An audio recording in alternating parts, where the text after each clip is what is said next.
बिहार विधानसभा की आज हम चर्चा करने आए हैं आपके पास। और इस विधानसभा के चुनाव में शतरंज की चाल चला जाता है, विपक्ष हो या पक्ष, कोई भी पार्टी हो, लेकिन इस शतरंज की चाल में कौन आगे निकल जाएगा ये कहना मुश्किल होता है। और इसी बीच हम बांका जिला के अमरपुर विधानसभा क्षेत्र पहुँचे हैं और यहाँ हमें एक ऐसे कांग्रेस के प्रत्याशी नज़र आए हैं जो कि जिनका नाम जो है हमेशा क्षेत्र में चर्चा का विषय बना हुआ है। वो पूर्व जो है पहले भी इस क्षेत्र से चुनाव लड़े हुए हैं और वर्तमान में वो कोऑपरेटिव बैंक के प्रमंडलीय अध्यक्ष हैं।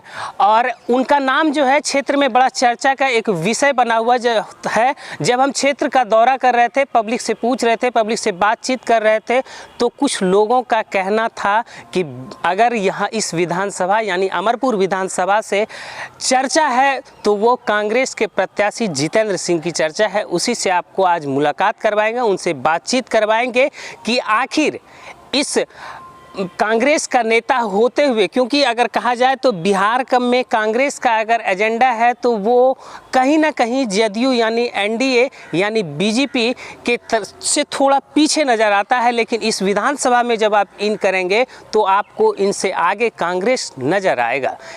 आपके क्षेत्र में एक सबसे बड़ा सवाल है कि ऐसा 5 साल में किस मुद्दे पे क्या चीज़ का विकास होना चाहिए जो कि अब तक इस 5 साल में नहीं हो पाया, और आप आएंगे तो सबसे पहले वही काम करेंगे। सबसे पहले विकास जो है, विकास का अर्थ है कि आपका किसानों को सिंचाई मिले। विकास का मतलब है लोग रोजगार के लिए बाहर नहीं जाना पड़े। और विकास यहाँ वंचित है। जो आप सिरामिक फैक्ट्री का देखें, यहाँ चंद्रशेखर सिंह जी जब मुख्यमंत्री हुआ करते थे तो सिरामिक फैक्ट्री बना था, आज की डेट में वो बंद पड़ा हुआ है। विकास यहाँ सिर्फ व्यक्ति विशेष का विकास हुआ है, विकास यहाँ आम लोगों का विकास नहीं हुआ है।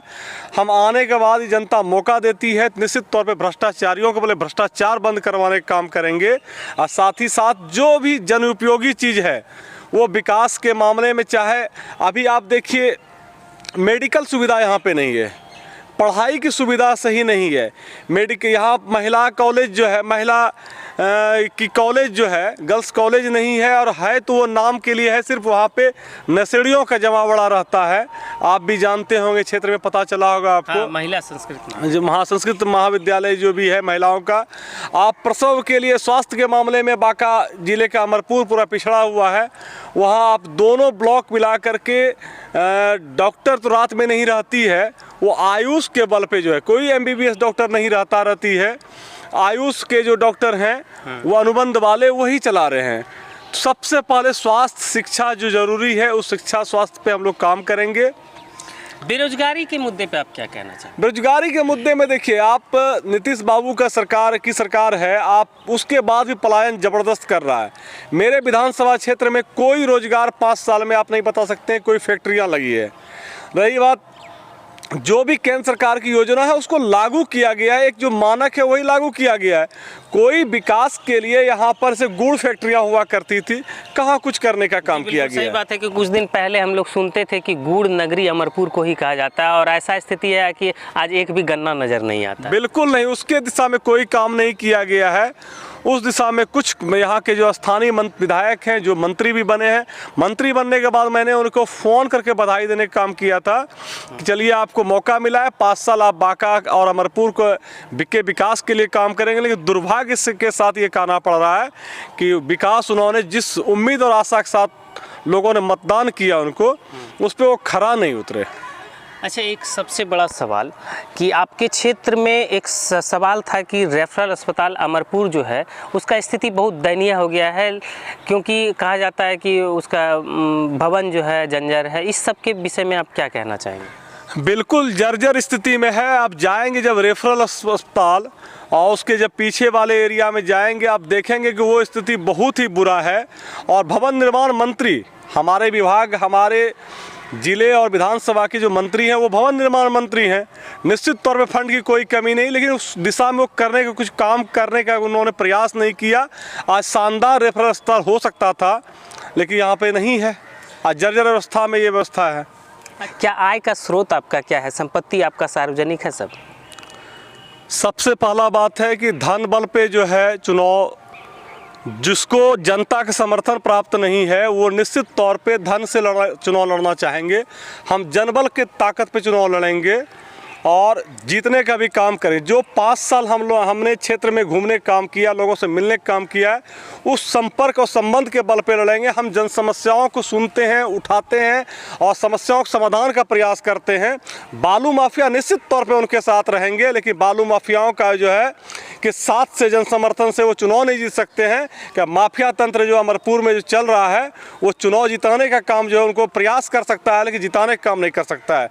वो सक्षम नहीं कि जनता उबाल पे है, जनता मेरे पक्ष में है और जनता जो है आने वाले वक्त में निश्चित तौर पे जो बता देगी कि बालू माफियाओं का समर्थन कितना उनको महंगा पड़ता है।